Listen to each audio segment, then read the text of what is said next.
Bem, gente, eu queria começar agradecendo a vocês três que aceitaram o convite, Caramba.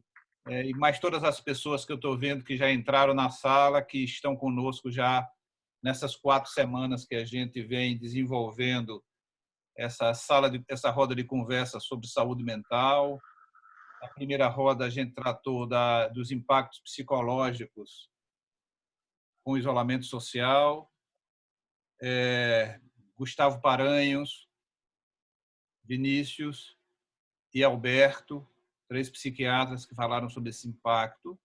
Na segunda roda de conversa, a gente tratou sobre a questão da vulnerabilidade, vulneráveis e vulnerados em tempo de pandemia, com o doutor Antônio Neri, Ana Brito e Carolina Paz. A terceira roda de conversa foi a questão de depressão, envelhecimento e doenças do coração. E agora nós estamos na quarta roda de conversa, falando sobre a questão da cannabis medicinal. Eu dizia no chamamento para esta conversa, né, que lidar com a cannabis é lidar com todo o imaginário, com tudo que representa no imaginário popular a questão da planta maconha e da droga maconha. E como isso faz uma diferença muito grande à medida que você dá para esta planta um significante de droga. Isto muda o aspecto como é visto pela população, isso muda como as pessoas se sentem enquanto usuários, e todas essas questões com repercussões psicológicas, sociais, muito sérias. Né? Eu dizia no início, quando a gente não tinha começado a gravar, que eu, no meu convite para as pessoas participarem, eu não contei a história toda, porque o seu João, a história lá de Cruzeiro, no Rio Grande do Norte, ele termina morrendo poucos meses depois que ele parou de usar. Evidentemente, eu não quero fazer uma relação causal entre ele ter parado de usar a infusão que ele fazia com as folhas da alhambra, com a morte, mas o certo é que o seu João sofreu toda a carga do preconceito de que ele era o plantador de maconha. Quando eu convido esses 3 estudiosos, eu quero aí nomear cada um dos 3, o Wilson, que vem trabalhando na pesquisa, vem trabalhando no estudo sobre a questão da cannabis medicinal, Arturo, que é um cientista, professor Pardal, assim, por exemplo, Arturo identificou que o que está na reportagem, o que está descrito na reportagem de 96, não é a maconha, sim a alhambra. É uma planta que é semelhante, mas que tem efeitos diferentes da maconha que nós estamos acostumados a lidar. E Cariri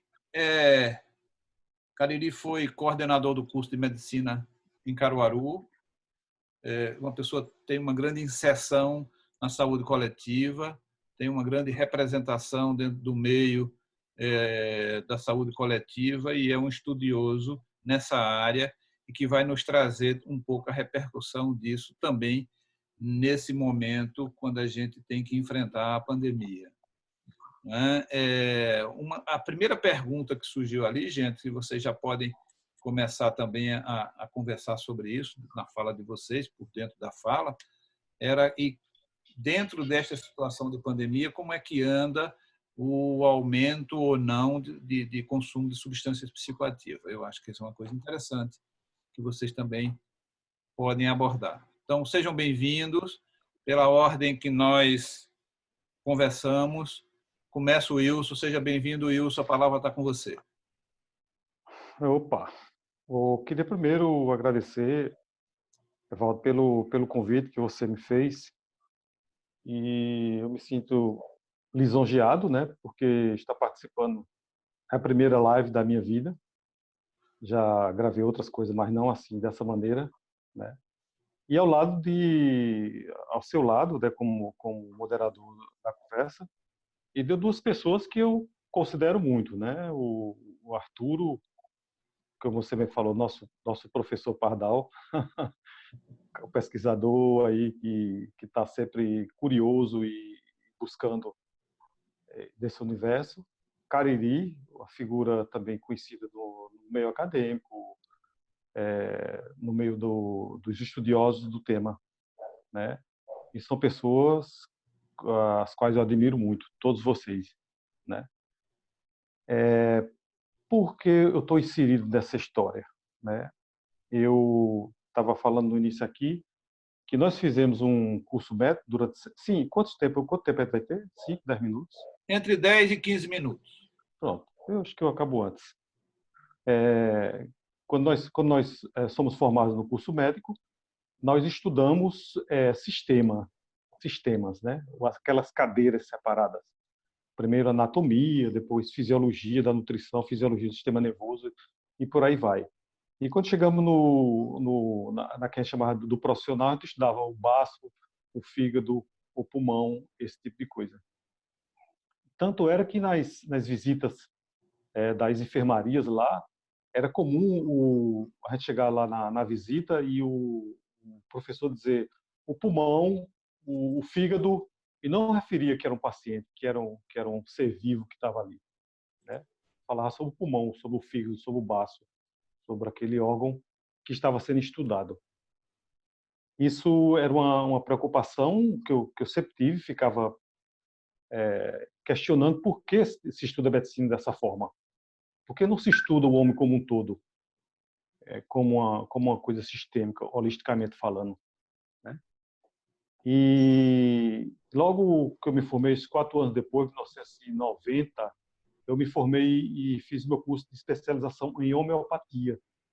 E foi quando eu, pela primeira vez, eu comecei a ter um contato com a questão mais que se fala da questão de estudar a pessoa como um todo, onde se estudava considerava a doença como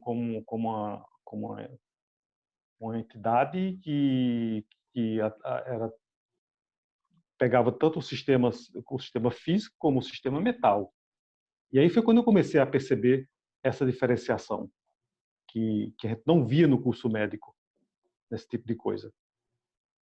Mais recentemente, isso agora no início, há uns 3 ou 4 anos atrás, 5 anos atrás mais ou menos, foi quando eu comecei a me interessar mais pelo estudo, a ler mais sobre essa questão do sistema endocannabinoide. E foi quando eu conheci também, no lado da homeopatia, um estudioso, um indiano chamado Rajan Sankara, em que ele aprofundava essa questão do estudo dos sistemas, da questão do físico, como ele estava com a queixa do paciente, com a sintomatologia principal dele, com a questão do sistema mental das pessoas. E foi aí que eu comecei a dizer, opa, tem alguma coisa em comum que pode começar, que eu começo a pensar que eu posso fazer alguma coisa que possa trabalhar nesse sentido. Quer dizer, o que é que tem a ver ou não tem a ver essa percepção holística que a homeopatia fazia e com essa percepção holística que eu tenho hoje do sistema endocannabinoide? Como isso me auxiliou na minha prática hoje de médico, né? Eu até então estudei e trabalhei como homeopata, mas nunca deixei de fazer a questão da alopatia, né? Tanto que fui estudar fora do país, estudando o sistema, essa questão do sistema digestório, né? Especificamente uma coisa bem centrada naquilo ali. Nesse período, eu meio que me esqueci que existia, né, não somente o sistema digestório, mas o que levava o sistema digestório a adoecer, esse tipo de coisa, né? E aí foi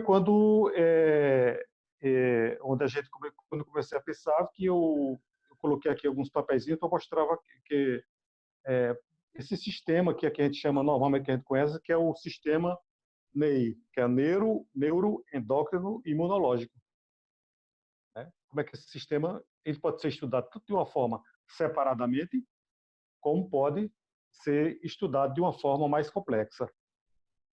E foi quando essa história que eu te falei do Sankara, do indiano lá, que ele começou a fazer uma reflexão sobre essa questão, que o sistema do neuroendócrino e imunológico, ele passa a ser um eixo que chama de PNEI, ou seja, um sistema que é o eixo psíquico, neuro e endócrino e imunológico. Quer dizer, começa a fazer essa liga de que o sistema psicológico, ou psíquico da pessoa, ele muitas vezes determina que o sistema, que outros sistemas adoeçam, e vice-versa, e vice-versa. Quando você, quando você às vezes está com o seu baço, o seu fígado doendo, você começa a fazer as suas viagens do que está acontecendo com você, e mentalmente você pode ficar também uma pessoa comprometida. E foi interessante quando eu comecei a perceber isso aí, que eu estava estudando já o sistema endocannabinoide, e vi que ele é um sistema também holístico, né? Porque ele é um sistema que ele meio que modula os outros sistemas, né? Ele é um sistema que ele regula os outros sistemas, né? Esse sistema endocannabinoide, que depois Cariri ou o Arthur pode explicar melhor para vocês como é que ele funciona, mas ele tem uma função interessante disso aí. Significa que nós temos dentro da gente uns receptores para receber a maconha, ou seja, as substâncias produzidas pela coisas externas, como os fitocannabinoides, sintéticos, como os produzidos pela farmácia, e pela própria esse sistema de coisas que nós produzimos no nosso organismo. Digamos, nós produzimos, entre aspas, 1000 aspas aí, a nossa própria maconha, a nossa própria cannabis. Isso faz com que esse sistema funcione de uma forma regulando os outros sistemas. E aí eu comecei assim, como é que eu vejo desse tipo de coisa aí? Aí, Evaldo, eu queria fazer uma coisa aqui, fazer uma transgressão, acho que você vai, acho que como moderador, você vai ajudar muito nessa discussão agora. Era que eu, dos anos 90, dos anos 2000, por aí, eu entrei em contato com um estudioso da mitologia chamado Joseph Campbell. Você, como estudioso da psicanálise, você conhece muito bem. Que ele estudava a questão da mitologia. E ele, em 1949, se não me engano, ele escreveu um livro chamado As Mil Faces do Herói. 1949 ou 59? 49, eu acho. As Mil Faces do Herói.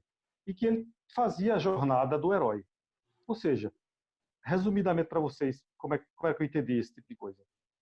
Ele dizia que o herói era uma pessoa comum, que estava no seu lugar, ele recebia um chamado, ele se sentia naquele momento meio que em dúvida se atendia aquele chamado ou não. Ele faz uma conversa com o mentor, né? E o mentor também é um nome mitológico, que é aquela pessoa que, quando Ulisses foi para a guerra de Troia, ele chamou uma pessoa que o nome dele era mentor, para ser o cuidador do seu filho, né?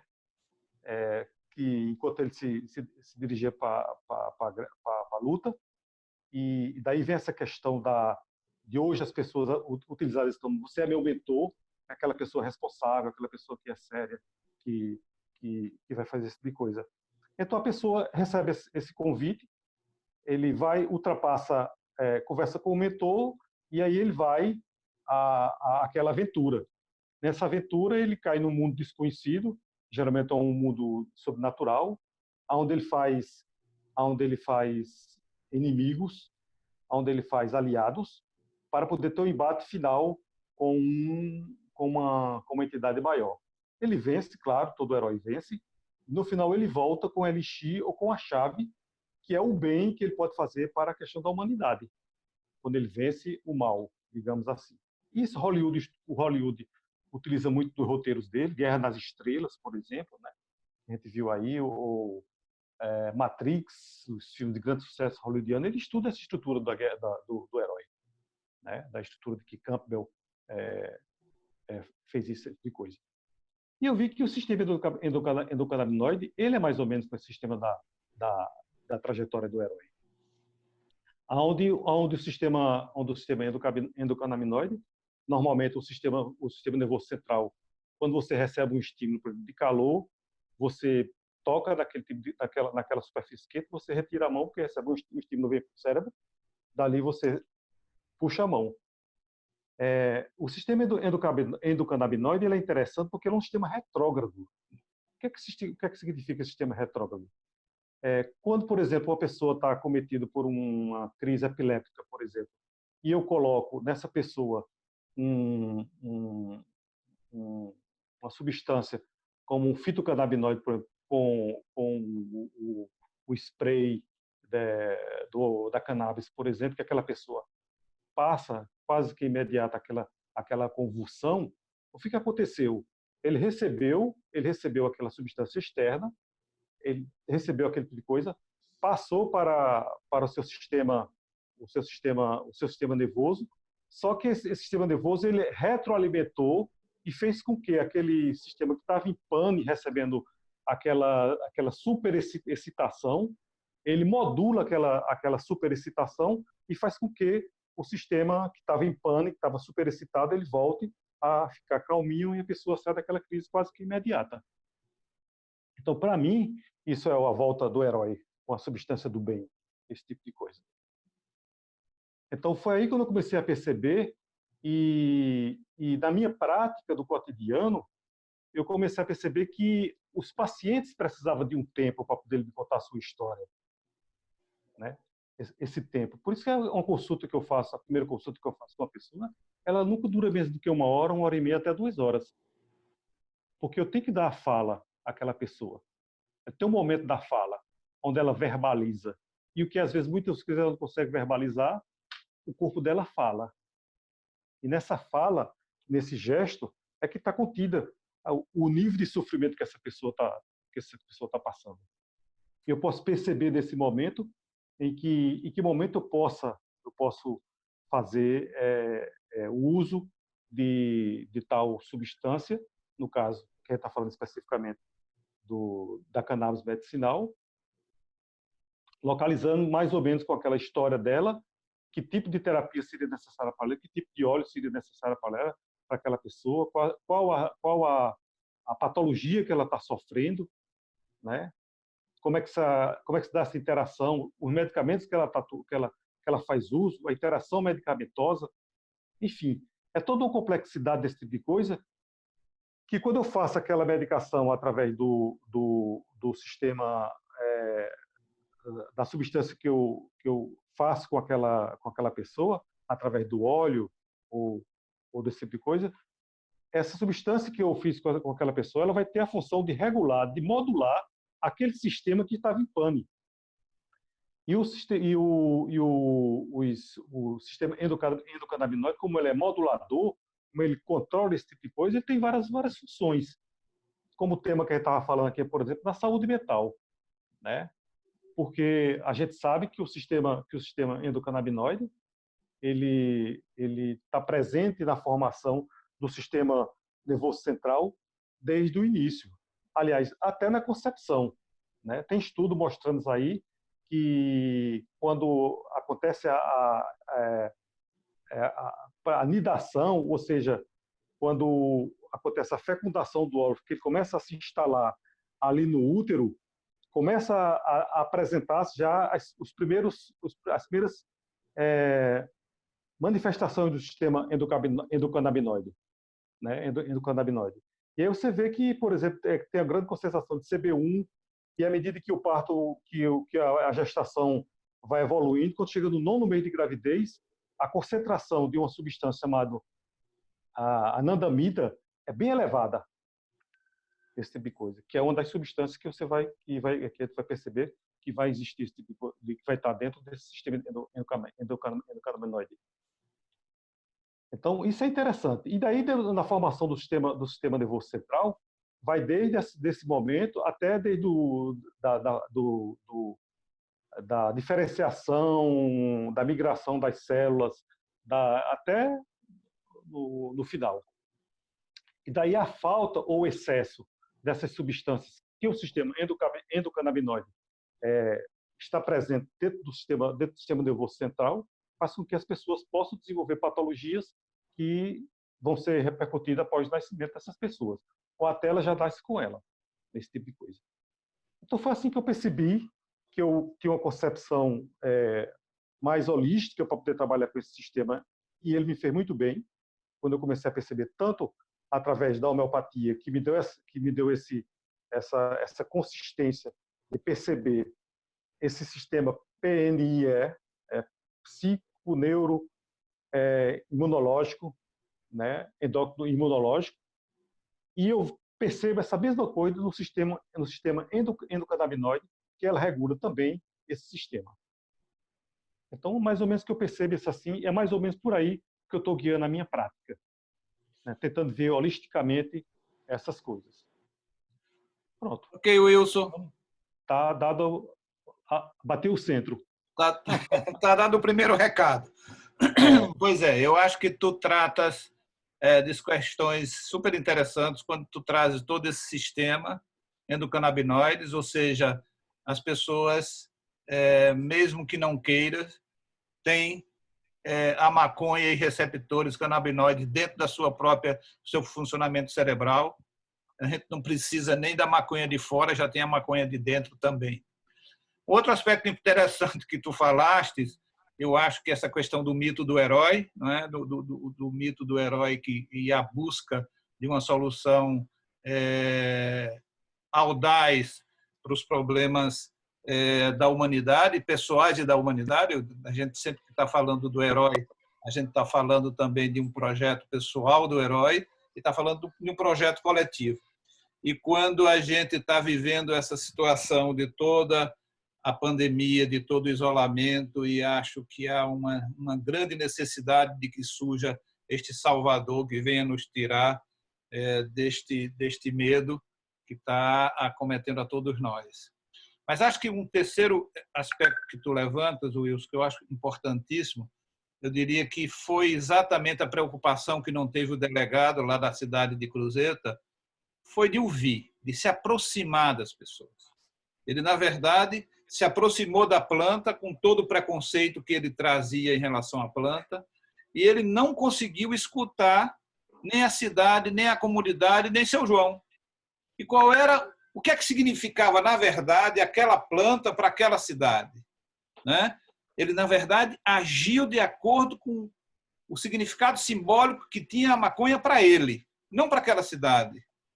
Ele entrou numa cidade que não tinha absolutamente nenhum evento agressivo, que tinha uma história de absoluta calma, e aí ele transforma, ele faz um rebuliço a partir das suas fantasias, a partir do seu background. Ele não quis conversar com o seu João, ele não quis conversar para saber o que é que representava aquela planta para o seu João. E quando tu diz assim, eu me debruço sobre o paciente, eu ouço o paciente.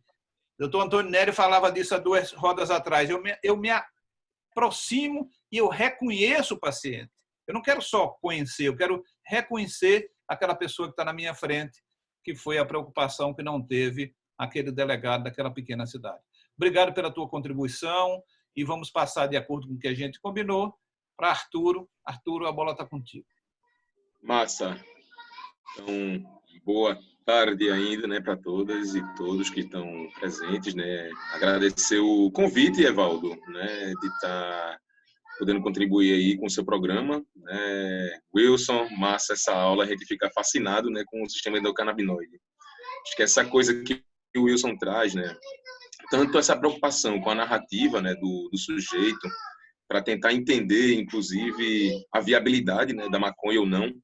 E eu li recentemente, Evaldo, uma orientação mesmo da Associação Canábica, a Associação de Reumatologia lá canadense, né? Eles ainda não existe, por exemplo, evidência de que a cannabis, assim, estudos duplos cegos, com controle na quantidade de canabinoides, nos níveis, a gente não tem muitos estudos controlados.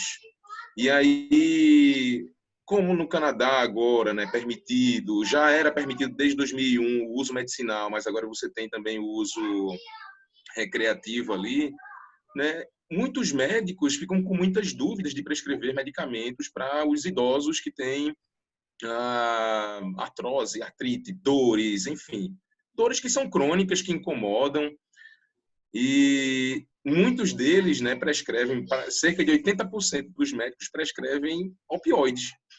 Só que o opioide ele não é um medicamento que está previsto ali para dor artrítica, artrose, mas 80% dos médicos estão lá prescrevendo.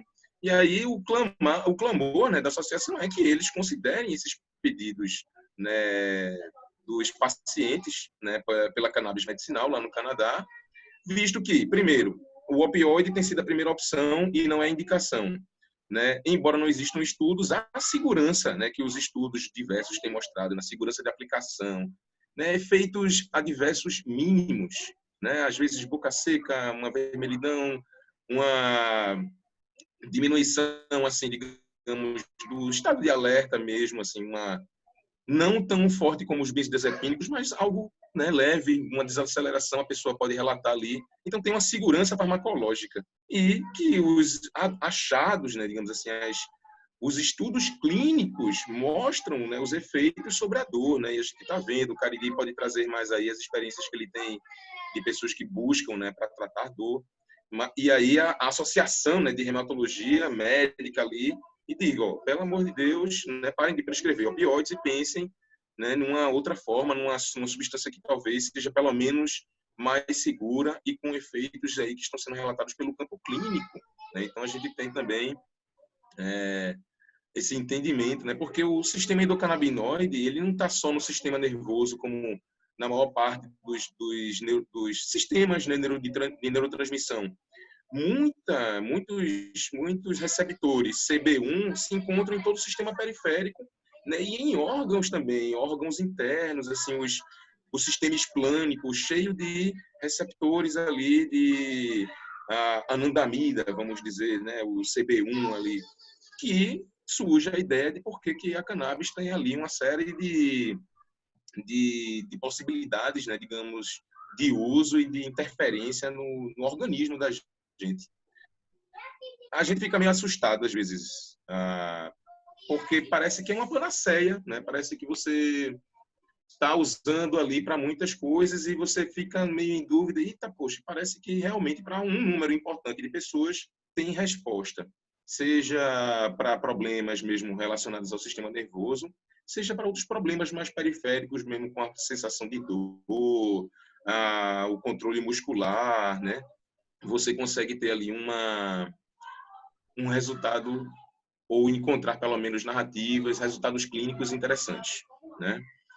Aí surge muita dúvida, obviamente, de que aquilo ali, enfim, é a diminuição dos medicamentos que você vai fazendo, que as pessoas tomam, e a gente vai observando que normalmente eles vão substituindo, e isso não é só aqui no Brasil, tem relatos australianos, relatos londrinos, né, estudos demonstrando a queda do uso de substâncias de uma maneira geral pelos pacientes de cannabis medicinal. Eles começam a diminuir não somente as drogas psiquiátricas ou as outras drogas que eles estão tomando ali, as outras substâncias, para dor, por exemplo, né, substâncias GABAérgicas para tentar controlar os espasmos musculares, mas você começa a ver ali também uma redução importante nesse fenômeno no mundo inteiro, de pessoas diminuindo, digamos, suas cargas de consumos de drogas diversas, que têm efeitos também adversos importantes, né? Efeitos adversos às vezes até terríveis. A gente às vezes encontra estudos que colocam em dúvida, né, a eficácia de fato de tais medicamentos, de alguns desses medicamentos psiquiátricos, principalmente os mais generalizantes, assim, que servem para uma patologia, para duas, para três, para quatro, para cinco.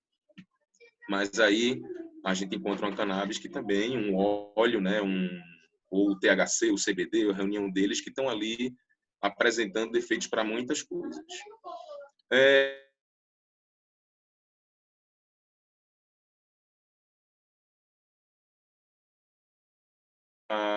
A Escola Livre, né, a gente aqui pela Escola Livre pensamos em tentar medir alguma coisa dessa, né? E a gente disparou um questionário, não sei se alguns de vocês já responderam, chegaram a receber, por favor, contribuam. A gente já recebeu uma contagem de um número importante de respostas, de retorno.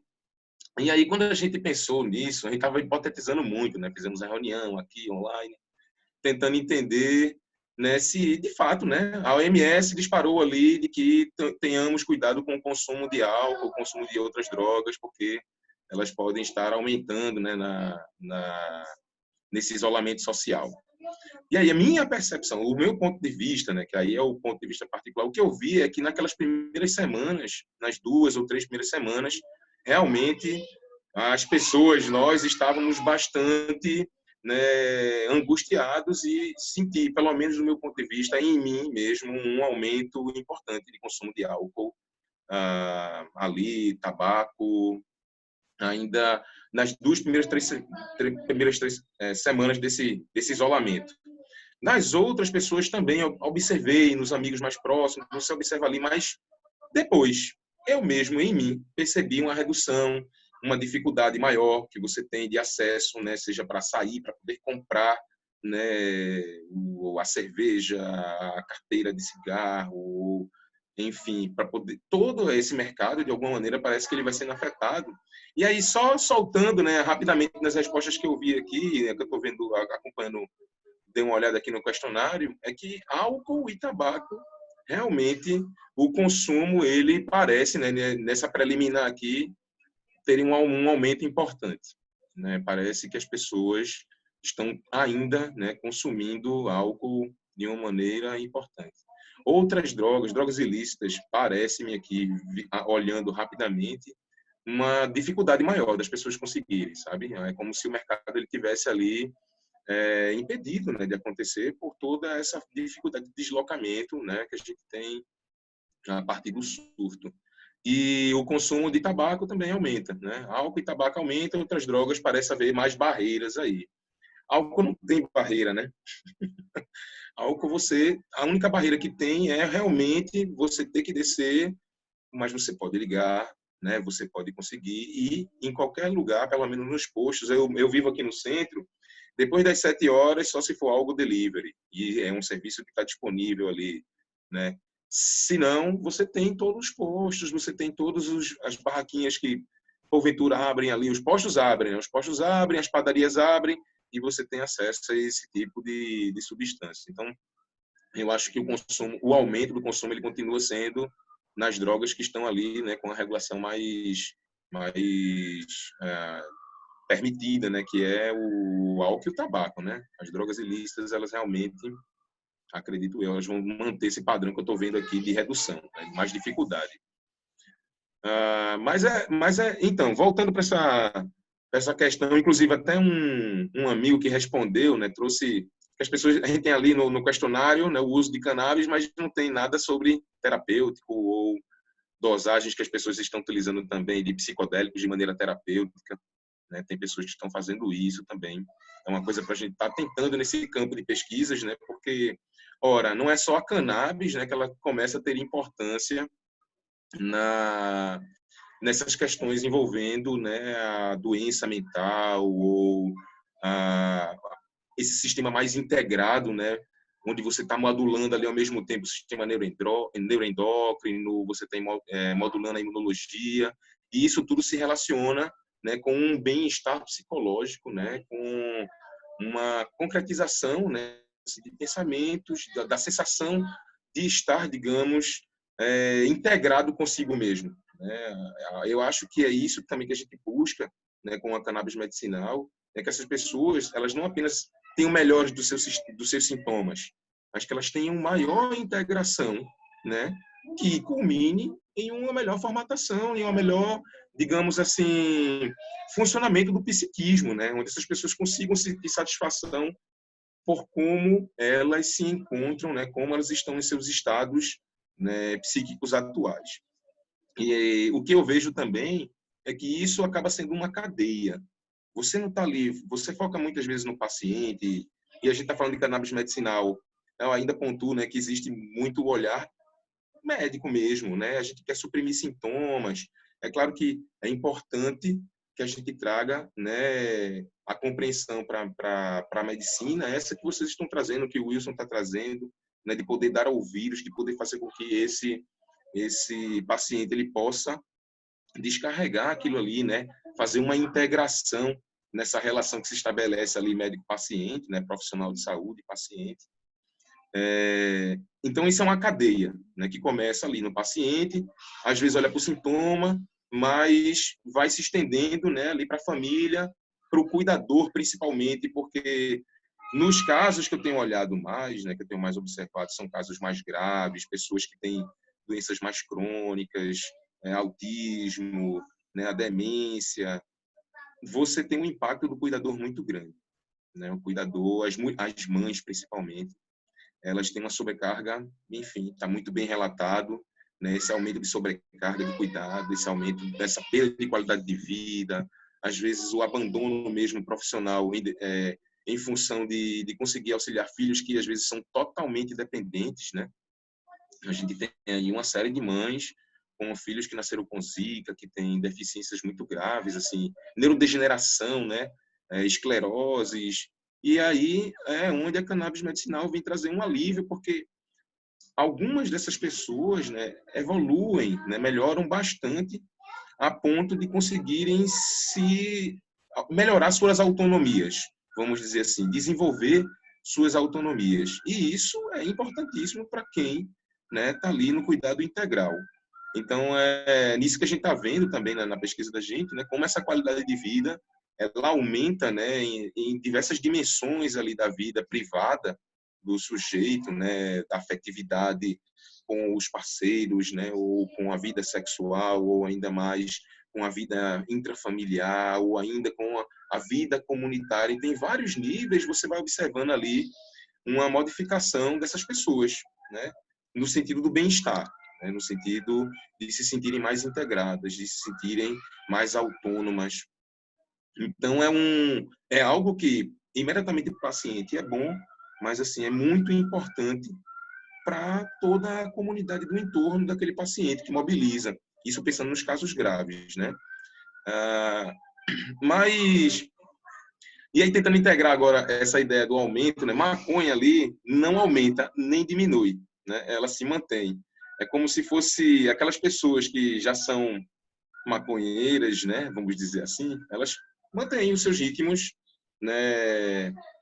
Diários, vamos dizer assim, né, cotidianos. E aquelas que eu vi ali, né, rapidamente, que tem também uma dificuldade, as pessoas estão com dificuldade. Então, quem não é, vamos dizer assim, o usuário, né, habitual, essas outras pessoas que são mais usuárias eventuais, elas estão tendo dificuldade de encontrar, pelo menos aqui nesse perfil que eu vejo rapidamente. Mas aí eu me lembrei, né, dessa questão. A gente está falando de cannabis medicinal, mas e aí, todo momento, a gente fica tentando fazer a cisão, né, do uso terapêutico e do uso medicinal. E aí, só para trazer um pouco mais de problematização aí, em relação ao uso terapêutico, né? Eu acho que, pelos relatos, narrativas de pessoas, elas encontram, né, no uso, vamos dizer, das pessoas que fazem uso habitual, como o seu João fazia, né, só que era com liamba, é com uma outra planta, né?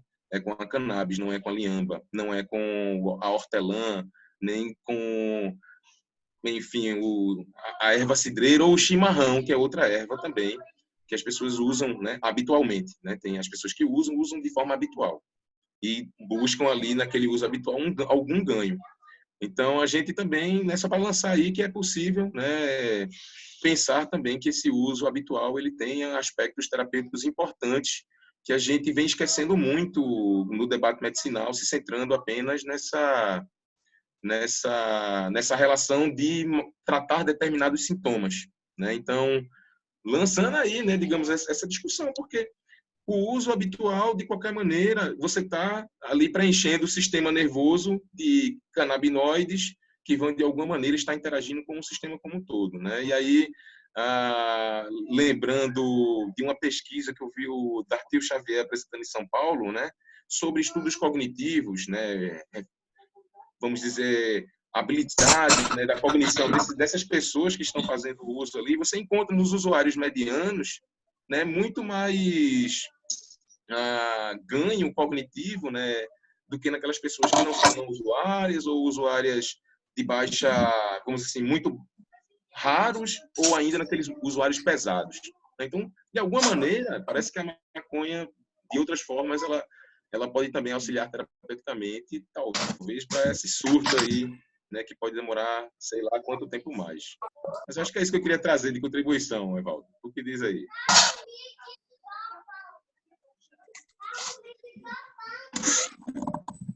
Obrigado, Arturo. Veja, eu acho que tu trazes algumas coisas.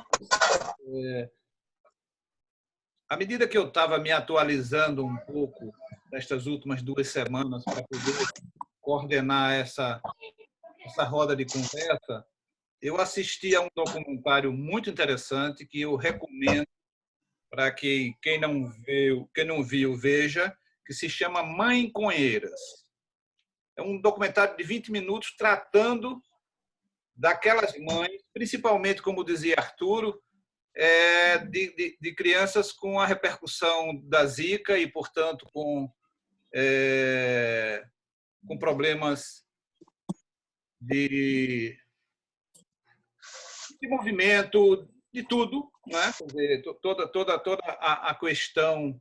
Tem algumas mães de o filho PC, tem algumas mães com os filhos e elas fazem um depoimento muito interessante sobre a introdução do óleo da maconha como tendo mudado a qualidade de vida não só das crianças, não só as crianças com microcefalias, não só a criança com paralisia cerebral e com outras patologias, mas principalmente mudar a condição da qualidade de vida das mães. E elas dizem claramente que, à medida que melhora a condição de vida das mães, elas podem dar uma atenção melhor para os seus filhos. E elas fazem uma defesa muito enfática da utilização do óleo no sentido de ajudar a elas e a essas crianças, principalmente. Mas, mais ainda, eu acho que quando a gente fala sobre a questão da maconha medicinal e da maconha em geral, a gente sempre tem que trazer o uso que o establishment faz da droga, não é? A importância que eu dizia simbólica, mas a importância real. Quando, lá em 1961, o Brasil se une aos Estados Unidos e a outros países para colocar naquela ata a maconha no mesmo grupo da heroína, no mesmo grupo da cocaína, no mesmo grupo da morfina, eu acho que havia um interesse que a maconha fosse colocada e perseguir os usuários da maconha, porque na cabeça das pessoas que fizeram isso, a maconha produzia uma letargia, uma falta de ação e, portanto, uma diminuição do rendimento do trabalhador. O que eles queriam era o trabalhador que pudesse produzir cada vez mais. Exatamente o oposto que também o establishment quer.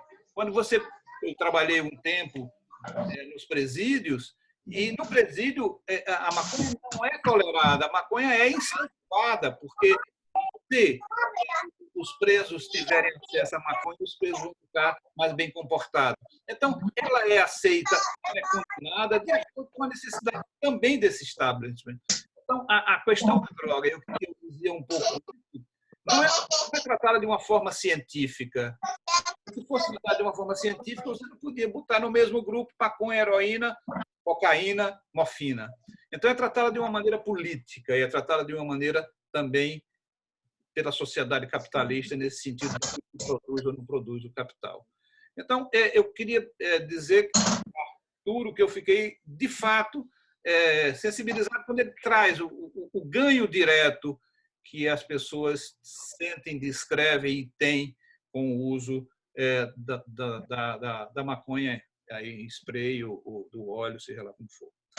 Mas eu acho que também o Arturo traz toda essa questão, ele começou a responder a pergunta do nosso participante, e eu acho importante registrar que a gente está com 52 pessoas na sala, e bem-vindo aquelas pessoas que chegaram agora, e que, evidentemente, que, diante da situação do isolamento, as pessoas vão acentuar as suas dores, né?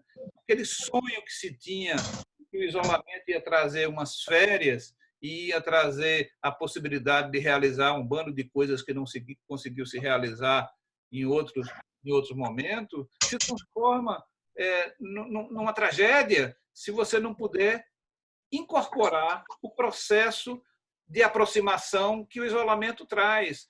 E esse processo de aproximação não é só com os outros, não é só com a família, é um processo de aproximação consigo mesmo. E aí o uso da substância já vinha na história daquela pessoa, sendo uma muleta para o enfrentamento dessa dor, evidentemente que se apresenta como uma possibilidade muito maior de se ter esse uso. Então, eu acho que o incremento do uso do álcool, como dizia Arturo, o incremento do uso do tabaco, ou da maconha, ou de outra substância, porque hoje se tem acesso a qualquer substância, eu acho que é esperado. Eu não tenho, como dizia Arturo, estão fazendo levantamento, eu não tenho esse levantamento, mas eu esperaria que houvesse o aumento dessa substância como amortecedor de conflito, como amortecedor de angústia. Bem, passamos para o terceiro convidado, Rodrigo Cariri, uma larga experiência nessa área e que larga experiência na saúde coletiva. Cariri, está contigo a palavra. Bom, gente, boa tarde, boa noite. Queria mandar um abraço aí carinhoso para um monte de gente que está assistindo, de quem eu estou com saudade. Estou aí vendo Duda, estou vendo aí Naide, né? Ana Simões, Riva, e Vinícius, meu colega de Caruaru, carinho enorme, Alda. Tenho o prazer também de estar aí com Clarice, que agora é minha colega, mas foi aluna lá em Caruaru também. E minha mãe, que está aí assistindo, mandar um beijo para minha mãe. E, assim, me apresentar rapidamente, eu sou professor da Federal, sou médico de família, minha especialidade é medicina de família, sou médico do postinho, como se diz, sou sanitarista, trabalho com essa questão desde a graduação, venho estudando de diferentes perspectivas a questão das drogas, e como médico de família, né, atualmente eu estou atuando na comunidade dos Coelhos. Não tem como a gente fechar o olho, não enxergar essa questão, isso é um problema para a gente, muito relevante, né? Mas eu me insiro nessa discussão numa perspectiva antiproibicionista, a partir das questões que são coletivas, das questões que são sociais, sobre o uso da droga, e é por aí que eu me coloco, né? Eu queria inicialmente falar algumas pequenas palavras ligando o que o Wilson e Arturo já falaram, mas falando um pouco do uso ou nos tempos de Covid, porque pelo que o Wilson falou e Arturo complementa, não sei se alguém que está assistindo a gente já se perguntou se durante esse período seria recomendado o uso do óleo em alguma medida para sustentar, apoiar aí essa travessia, né? Fugindo completamente, né, do que Arturo advertiu a gente de uma possível panaceia, mas há várias sugestões dentro da fisiopatogenia, dentro da farmacologia, do uso dos canabinoides e ativação do sistema endocannabinoide, que recomendariam o uso. Não é à toa que a Abraça, em João Pessoa, a principal associação brasileira, ela abriu um protocolo de investigação e está também acompanhando alguns usos por esse período.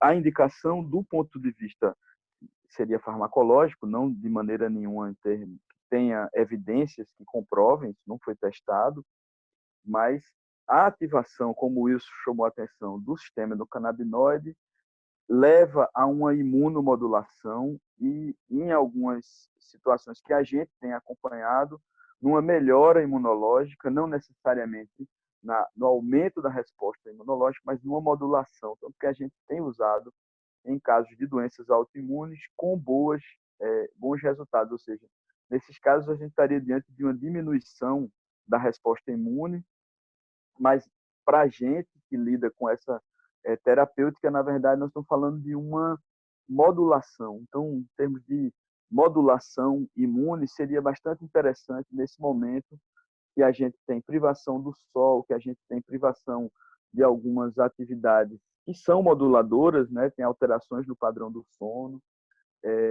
Seria uma coadjuvância interessante, sobretudo também pelo aspecto de baixíssimos efeitos colaterais, praticamente não ter efeitos colaterais. Mas também nessa questão da produção de algum estado de bem-estar, de relaxamento, de mudança de alguma forma no pensamento e na melhoria do padrão do sono, que também seria algo que seria muito bem-vindo nesse momento. Haja vista muitas pessoas estarem apresentando problemas ou hipersonia ou insônia, enfim. Mas acho que também no plano social, o nosso debate aqui ele é bastante interessante, né?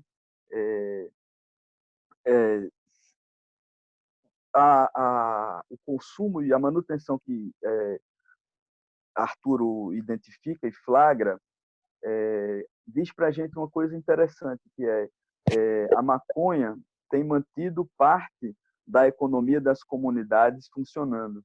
Quer dizer, de fato, o consumo não foi interrompido e o que tem acontecido, e parte das pessoas que ainda têm algum recurso na comunidade são as pessoas que estão trabalhando com o comércio de maconha, à vista das nossas leis, o tráfico. Eu não estou fazendo, quero deixar bem claro, está sendo gravado aqui, tomara que mais pessoas vejam, eu não estou fazendo nenhuma apologia ao tráfico, nem nenhuma apologia ao crime, nem ao consumo da maconha, eu estou discutindo alguns elementos e tentando produzir um certo deslocamento entre nós aqui, dos pontos de vista. Quer dizer, se isto não fosse considerado tráfico, isto seria uma perspectiva de geração de renda nos tempos de crise, e esse é um dos aspectos que a gente tem visto do atual cenário da produção e do uso da maconha medicinal, para mim um dos mais promissores, que é a perspectiva das famílias, elas próprias poderem produzir o seu medicamento e elas próprias poderem cultivar e produzir o seu óleo. Tem uma satisfação enorme de ter contribuído com os processos legais que levaram aos habeas corpus hoje vigentes em Pernambuco, que eu saiba são 5 famílias que hoje podem cultivar a maconha com autorização legal para a produção do óleo para seus filhos. Então, nós estamos diante de uma doença cujas suas características, não moleculares, mas suas características simbólicas, né, elas são muito desconcertantes. É uma doença que tem um sintoma muito particular de anosmia, né, da perda do olfato e do paladar, ela afeta os sentidos nessa medida. É uma doença que, quando se morre asfixiado e sozinho, e que levou a uma experiência global de isolamento e confinamento que reposiciona a existência humana, e tem feito vários pesquisadores das ciências sociais e das ciências humanas a se questionarem, né, como fica o mundo depois disso tudo. Eu lembro muito da obra do Ángel Fiaschi, que é um argentino, lá da psicanálise argentina, né, que tem uma obra, para mim, muito importante para quem vai trabalhar em comunidade, faz saúde mental em comunidade, que chama Pela Psicopatologia da Pobreza. Ele procura sair daquela nossa linha mais tradicional da compreensão da psique para pensar como é que a gente explica aqueles quadros, digamos, super complexos que a gente encontra nas camadas populares, que a depressão se confunde com a ansiedade, com a esquizofrenia, e há uma pleiade de sintomas que parece não se encaixar muito bem com aquilo que a gente tem da semiologia psiquiátrica tradicional. O Angel Fiaschi, ele fala de duas categorias centrais para entender esse funcionamento que ele propõe, que são o ecoespaço, que é o espaço real onde o corpo está inserido, e o psicoespaço, que é onde a sua mente alcança e chega.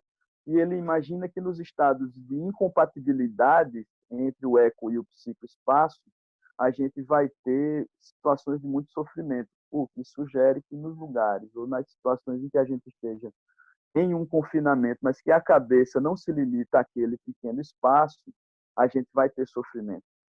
Não necessariamente negativo, mas em algum momento esse sofrimento, ele pode até ser positivo, mas sim vai haver um sofrimento pela mente poder ir mais além e não conseguir por conta da privação do espaço. Eu também, bom, então nesse sentido, me parece que do ponto de vista social ainda mais umas outras apontamentos que fazem a gente pensar sobre esse uso e a condição em que a gente está vivendo, porque além de ele poder significar uma geração de renda, ele também pode ajudar no equilíbrio dessas duas categorias, do ecoespaço e do psicoespaço, ou pelo menos ajudando ali esse chamado psicoespaço a navegar de uma maneira mais tranquila, né? Não tão violenta consigo e tão violenta com a privação do ecoespaço. Mas eu queria caminhar assim para não uma conclusão, mas assim para um convite a tanta gente legal que está aqui acompanhando esse debate, para a gente conversar mais e assim animar o debate com algumas perguntas, com o que um sociólogo francês, o Bruno Latour, tem provocado muito a gente sobre essa atual situação. O que a gente sabe é que a gente não vai ser o mesmo. A economia não vai ser mais a mesma, a educação não vai ser mais a mesma, a política, eu espero que não seja mais a mesma. A gente, tudo indica que a gente vai passar por uma grande transformação. Eu espero que passe, né? Eu espero que a gente aproveite isso tudo para mudar. E ele vai nessa onda e convida todo mundo que está inquieto, tentando entender por que a gente chegou, aonde chegou, a pensar assim uma saída. E aí ele pensa, ele tem uma provocação super interessante. Ele diz assim: e eu vou fazer essa provocação para vocês que estão assistindo a gente. O que está parado hoje que vocês gostariam que continuasse parado? E o que a gente não está tendo acesso hoje que a gente gostaria que voltasse? E como a gente gostaria que voltasse?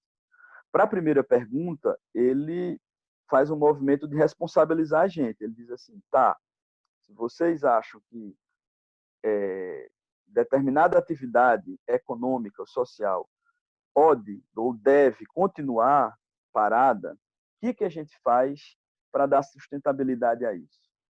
Então, vamos, por exemplo, pensar na possibilidade de que a proibição, pelo menos da maconha, ela não existisse mais. Um pesquisador do Rio de Janeiro, quando foi responder essa pergunta, ele falou assim: eu queria que não existisse mais polícia militar. Eu queria que o policiamento comunitário não tivesse mais essa característica violenta de uma guerra permanente do Estado contra os pobres. E eu queria que ela fosse substituída, portanto, então aí vem a segunda parte dessa pergunta, é o que é que a gente gostaria que estivesse no lugar. Então eu convido todos e todas que estão assistindo a gente aí para pensar assim: o que a gente gostaria? Por exemplo, eu gostaria de, do plano daquilo que permanece, eu gostaria muito de continuar encontrando vocês numa medida como essa. Imagina que encontro riquíssimo. Quando é que eu teria a oportunidade de estar com um tempo para conversar com pessoas tão queridas como vocês, assim, com esse nível de densidade, né? Uma mediação assim tão carinhosa, tão respeitosa quanto a de Evaldo, quanto as contribuições de Wilson, de Arturo. Mas e para isso acontecer, o que é que a gente precisa fazer para manter isso funcionando, né? Então, isso sugere que caminhos para pensar uma nova economia. E acho que a experiência que a gente tem vivido com as famílias, assumindo o protagonismo do cuidado de seus filhos, tendo capacidade de produzir seu próprio medicamento, com um sucesso terapêutico muito superior do que os medicamentos alopáticos, isso aponte, de alguma forma, para uma reorientação produtiva e para uma reorientação de relações e de vida em sociedade. Acho que esse é um aprendizado muito grande que a gente tem tido com esse nosso movimento da maconha medicinal, né? Sem dúvida nenhuma, a gente vai precisar repensar a nossa vida comunitária e a nossa vida individual. Eu tenho reparado, e aí como eu estou com muita gente aí da PSI, né, do setor, da área da PSI, perguntar se vocês também estão reparando isso na clínica, o relato de muita gente dizendo que está sonhando muito e que está sonhando de maneira muito rica nesses tempos, né? Isso para mim, e eu vou terminando nesse sentido, com essa reflexão. Olha aí, a Dani está dizendo, eu estou sonhando muito, né? Eu vou chamar a reflexão do Siddhartha Ribeiro, que é um companheiro aí, super pesquisador do Rio Grande do Norte, que ajuda muito a gente com essas pesquisas mais das áreas básicas das neurociências. Ele tem feito uma reflexão muito interessante para a gente da área da saúde mental, que é de dizer assim que, de um ponto de vista mais geracional e mais longo, mais duradouro, a humanidade tem caminhado para uma condição de cada vez sonhar menos. Ele tem dito assim, e é interessante esse campo complexo da neurociência, porque ele tanto fala de um aspecto neurológico, de um aspecto fisiológico, quanto de um aspecto metafórico e de um aspecto simbólico. Ele diz, nós estamos sonhando menos, mas isso é comprovado em estudos, né, de polissonografia, em que a gente tem diminuído o tempo total de sono, com isso diminuído o intervalo de sono REM e com isso sonhado menos. E ele chama a atenção de que isso é muito preocupante enquanto espécie humana, porque o nosso desenvolvimento enquanto espécie se deu, na perspectiva dele, uma forma de olhar a evolução muito dependente dos sonhos. Ele acha que os sonhos é o momento de reconexão e interconexão cortical, intersistêmica, falando de organismo, mas também de uma visão mais ampla com o mundo exterior através da memória e dos sentidos que a gente vem reunindo. Então ele diz assim, como a gente tem sonhado menos, a gente tem tido menos ideias, a gente tem tido menos reflexões, a gente tem criado menos, a gente tem sido menos criativo, a gente tem sido reproduzido, né? Então, o século XXI é como se fosse um século cópia do século XX. Não tem praticamente nada que a gente tenha visto há 20 anos que seja genuinamente nominável como algo do século XXI. Então, não tem nada que tenha a grandeza do que foi, por exemplo, os Beatles, que foi os Rolling Stones, do que foi o cinema. A gente continua fazendo tudo igual. A gente continua repetindo. E ele acha que isso é uma grande chaga, uma grande doença da contemporaneidade. Então, parece que o corona ele está permitindo isso. Então, assim, desculpa, para complementar, é óbvio que possivelmente vocês também tenham imaginado isso, que ao falar desse mecanismo fisiológico evolutivo, ele também fala e responde metaforicamente à ideia de que nós, enquanto humanidade, nós estamos sonhando menos. Todos os nossos ideais, todos os nossos tudo aquilo que a gente almeja, pensa enquanto imagem, objetivo de sociedade, de vida comum ou de individual, ela ainda é do século XIX ou mais tardar do século XX. Quer dizer, a gente ainda responde a essas questões entre capitalismo e socialismo como alternativas que são ou é uma ou é outra, né? A gente não inventou nada. As duas criações, quando se materializaram, elas fracassaram, mas a gente deixou de imaginar, deixou de pensar, deixou de construir invenções, inovações nesse campo. E aí tudo que a gente quer hoje em dia é que esse tempo acabe. Mas quando a gente fala, e o que é o novo? Muita gente vai ter uma resposta que é assim, é o que era antes. A gente queria que voltasse a ser o que era antes. Né? A gente queria Lula de volta, a gente queria Dilma de volta, a gente queria o Estado de volta, a gente queria alguma segurança nesse sentido, mas a gente não tem ninguém pensando o que vem por aí. E aí, nesse sentido, acho que até mesmo farmacologicamente, mas sobretudo do ponto de vista mais literário, do ponto de vista mais poético ou poético da criação, eu acho que as substâncias psicoativas, para não chamar de droga, elas têm uma contribuição importantíssima nesse aspecto e as pessoas que têm usado o óleo e os canabinoides têm referido também, muito antes da pandemia do Covid, uma mudança significativa no comportamento, nas relações com os seus sonhos. Então, quem sabe a gente não também aprenda e desenvolva e não deixe escapar e faça de tudo para que a gente continue sonhando, né?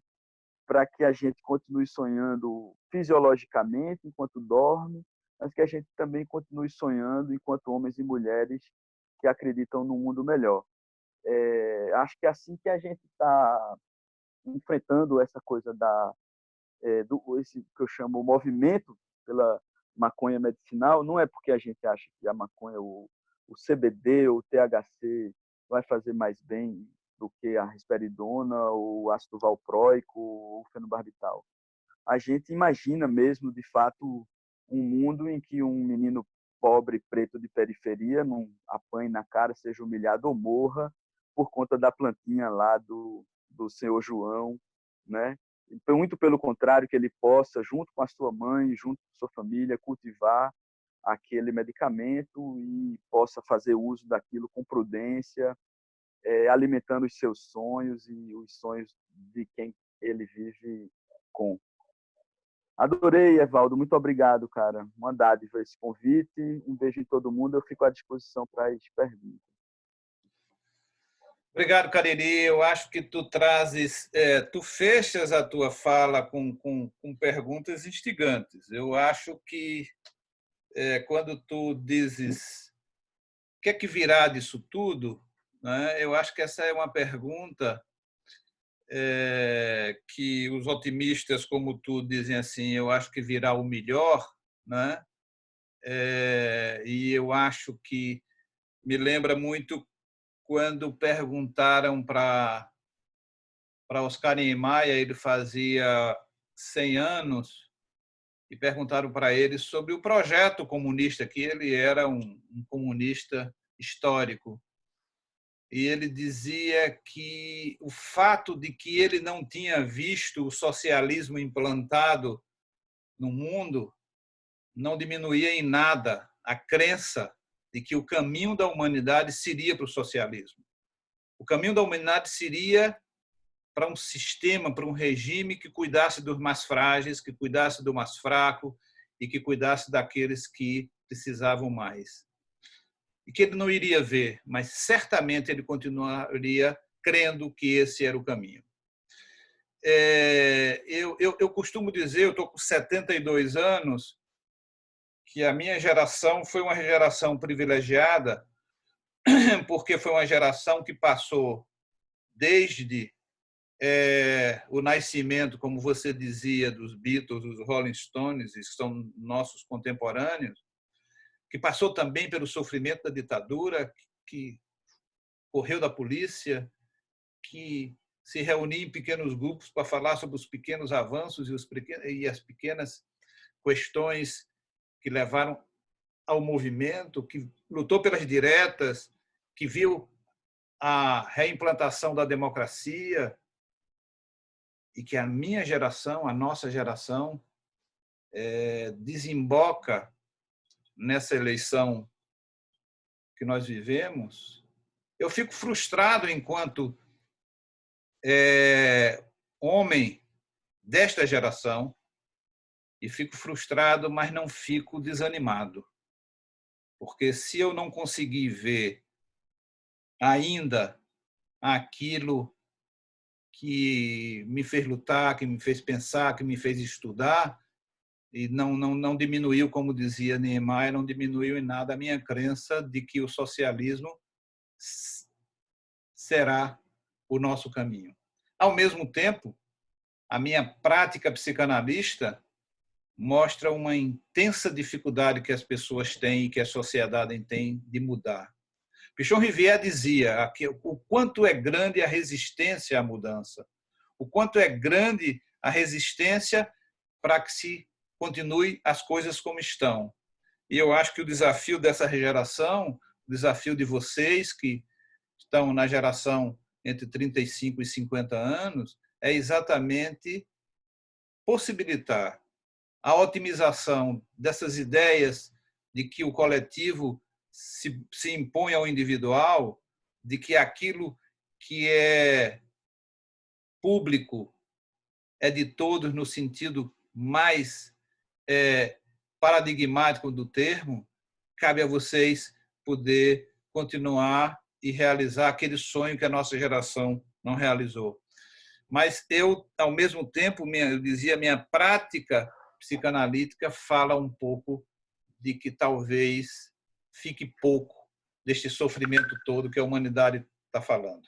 Talvez, logo, logo, as pessoas esqueçam todas as dificuldades que tiveram no manejo das suas emoções em momento de pandemia, de todos os medos que passaram, de todas as inquietações que viveram e de todos os atritos que a proximidade consigo mesmo e com os outros provocaram.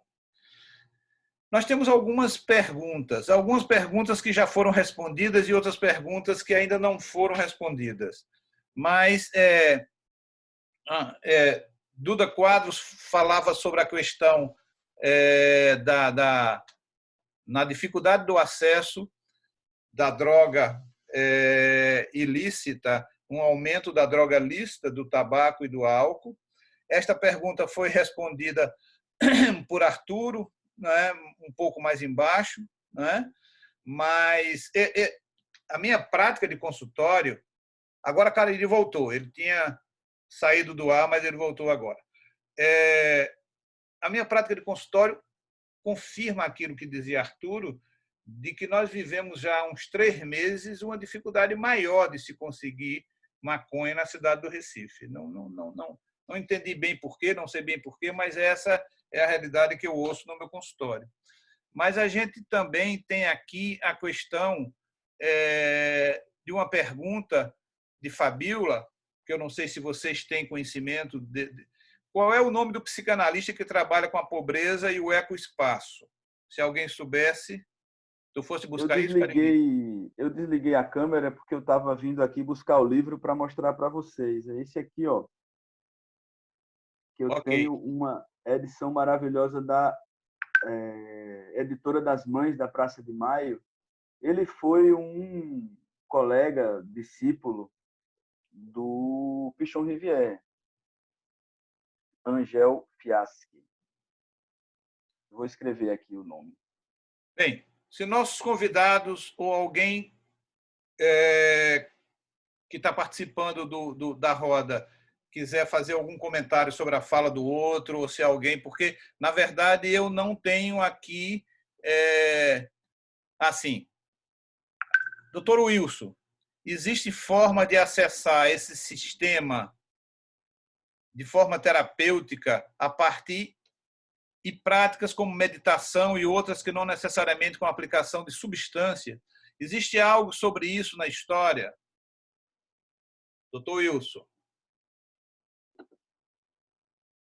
Interessante essa pergunta, porque os hindus eles fazem a meditação e eles têm uma grande concentração de anandamida, as pessoas que fazem a meditação, essa substância que a gente estava falando aqui, que é chamada, é engraçado, a anandamida vem da derivação do nome de Ananda, que no sânscrito significa prazer, bem-estar, coisa desse tipo aí.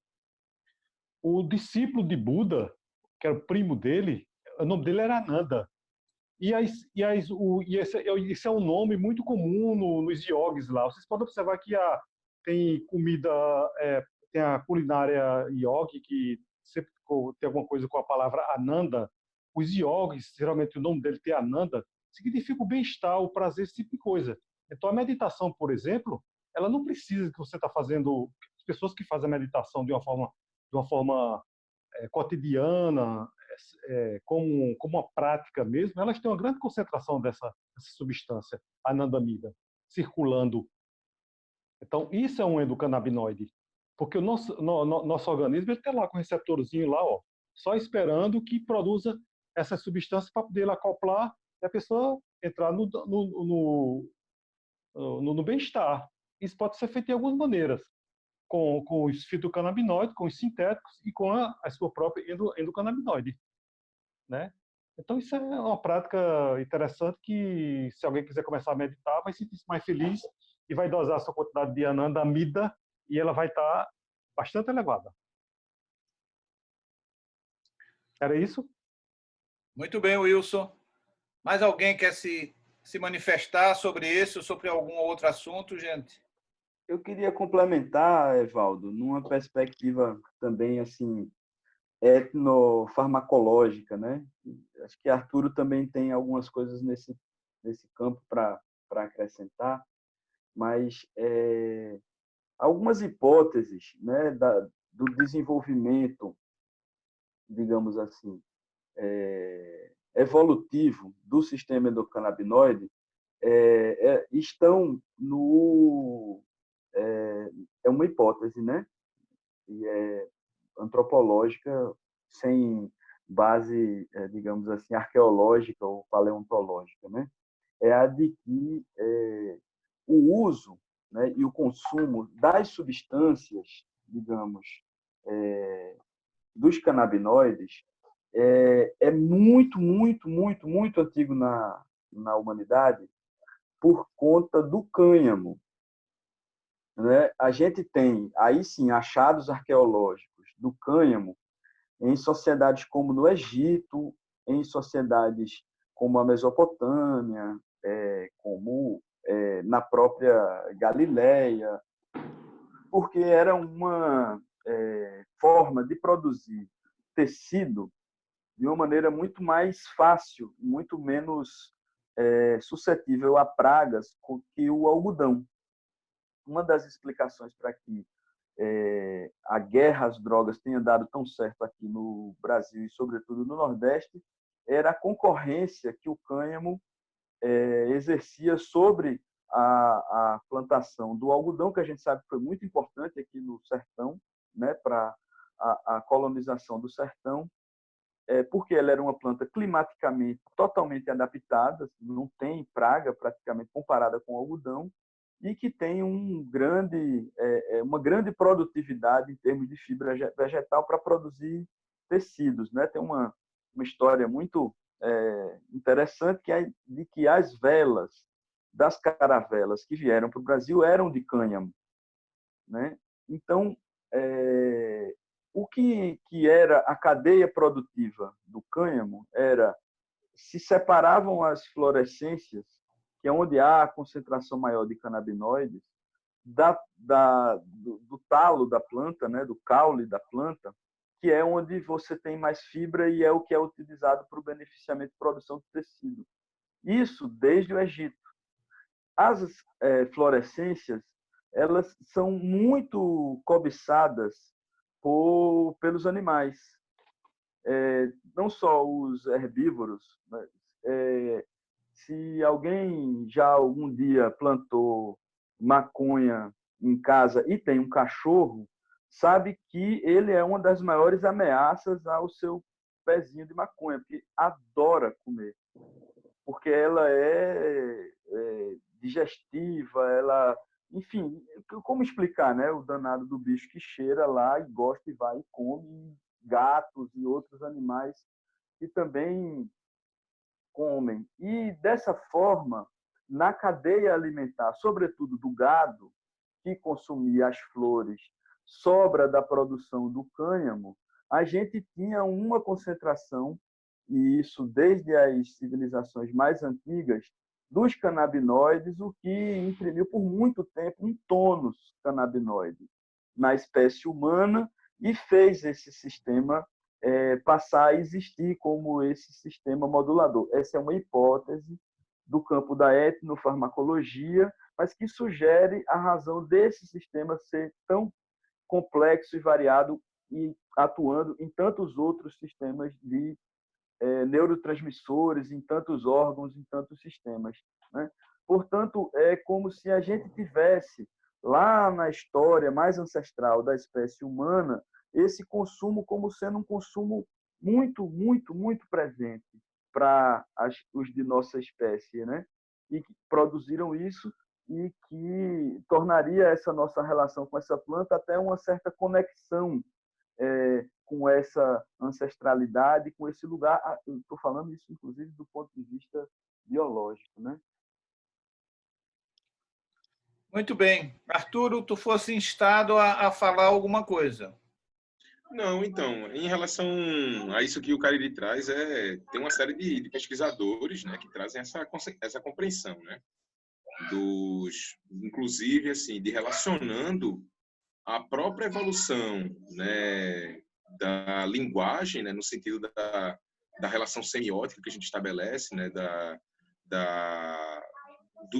manipulação dos signos, né, de sentido que a gente vai atribuindo e que tira a gente dessa animalidade, né, porque o homem, ele é o animal que conseguiu, através da linguagem, né, sair, né, dar outros tipos de sentidos para o que o mundo, a matéria, vamos dizer assim, ela representa, né, em si mesma, assim, se a gente releva apenas o funcionamento natural, né?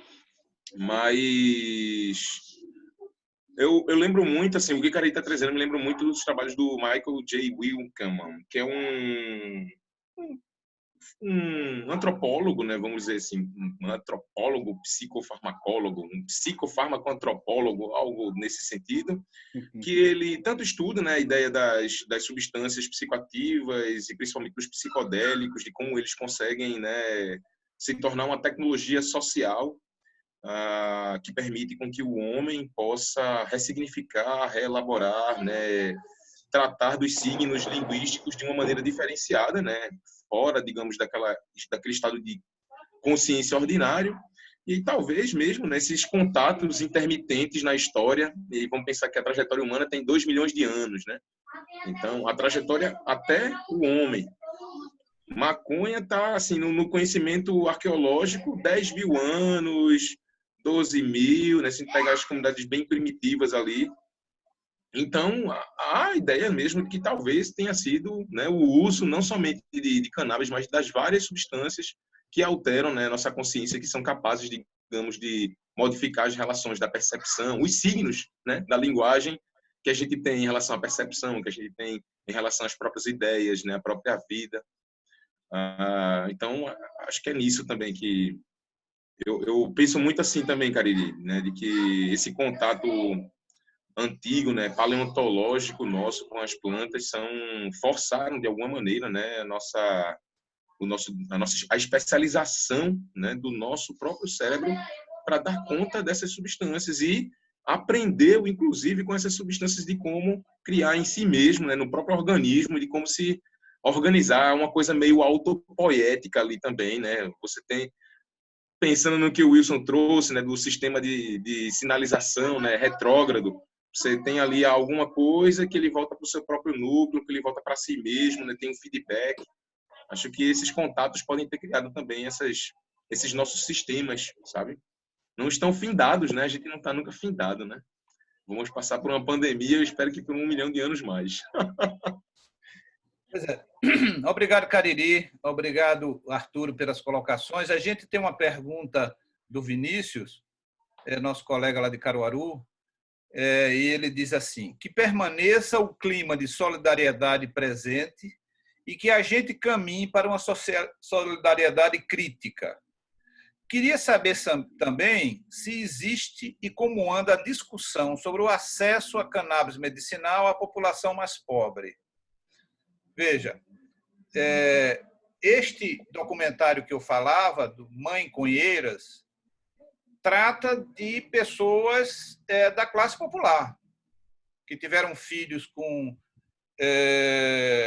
a partir do vírus da Zika, né?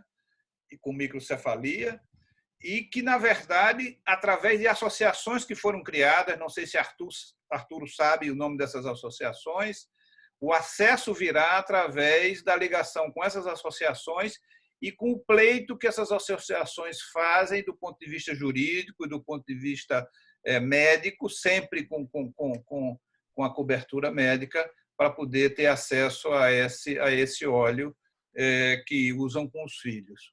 É muito interessante porque elas, inclusive, falam sobre isso.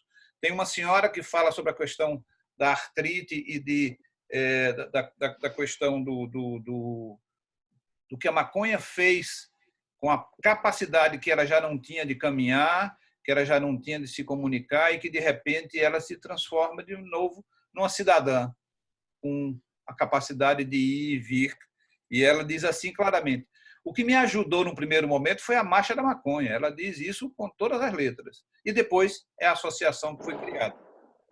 Veja, eu tenho um compromisso com o grupo de que a gente não se estenderia muito além de 1h30, né? Para que eu também penso que as reuniões, quando elas começam a demorar muito, elas começam a se tornar repetitivas. E se vocês quiserem fazer alguma colocação, nós temos tempo ainda, né? Mas a gente está se aproximando do final. Eu tenho 2 coisinhas rápidas. Vamos lá. Complementares.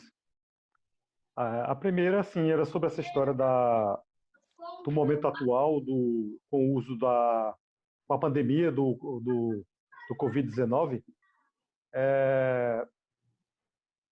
Tem um grupo de Israel que está estudando especificamente essa questão. Ele está fazendo uma pesquisa sobre isso. Mas eles já adiantaram alguma coisa que é benéfico nesse momento. Por exemplo, que a gente sabe que a cannabis medicinal ela tem um grande potencial anti-inflamatório, né? Então, pessoas que eles até falam disso, pessoas que estão na forma leve ainda daquela coisa, se fazem o uso da cannabis medicinal, já pode diminuir o processo inflamatório que vai se instalando na pessoa. Isso é uma hipótese que eles estão causando. E também a questão das angústias, dos medos, que também a cannabis medicinal tem um efeito sobre esse sistema. Agora, especificamente sobre a questão, quando a doença está instalada, saiu um estudo agora bastante interessante que fala sobre que esse momento do sofrimento pulmonar, principalmente, porque é uma doença que ataca, tem um direcionamento específico para os pulmões.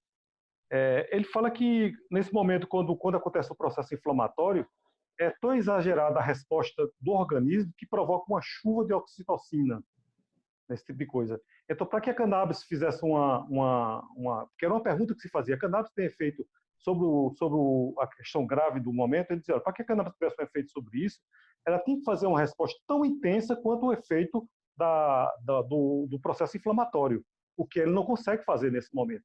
Pelo menos não tem estudo que consiga fazer ainda, mostrando esse tipo de coisa. Pronto, essas eram as 2 coisas que eu queria colocar. E, por final, aquela pergunta que foi feita sobre a questão dos endocannabinoides, eu queria acrescentar mais 2 coisas, que além da yoga, a questão do exercício físico, que é muito importante, que provoca também o bem-estar, que provoca a questão da elevação da anandamida, a dieta, uma dieta também balanceada, e sexo, né? Tem uma médica, como é o nome dela? Uma espanhola que colocava, olha, para você melhorar desse momento, pelo menos os que estão conseguindo uma vida marital conjunta, faça sexo 2 vezes por semana, que vai melhorar a sua questão da anandamida. Era uma questão que ela estava colocando também. Então, 4 coisas muito fáceis de fazer: sexo, para quem pode, né? Dieta, yoga e exercício físico. E está tudo resolvido, uma vida melhor. Anandamida na cabeça. Ótimo. Wilson, muito obrigado, Wilson. Você com essa camiseta com Paulo Freire aí, o nosso grande representante, o nosso grande mestre. Muito obrigado pela sua participação. Aliás, naquela música da Maria Rita diz assim, não é, que eu fui para o médico falar sobre a minha dor e para a minha dor ele receitou o beijo mais molhado. Não é? Quer dizer, na verdade, beijo molhado cura muita dor. Muito obrigado, amigo. Foi um prazer tê-lo nessa sala, nessa roda de conversa. Muito obrigado, Arturo, amigo querido, Nossa. Estudioso, nosso professor Pardal. Eu tenho o maior carinho, o maior respeito por ele. E Cariri, companheiro de outras jornadas e que abrilhantou aqui a nossa roda de conversa. Muito obrigado a vocês 3. Eu fico muito honrado por vocês terem aceito o convite e terem feito uma conversa que manteve uma audiência tão firme, e queria anunciar que na próxima semana nós vamos falar sobre maternidade, né?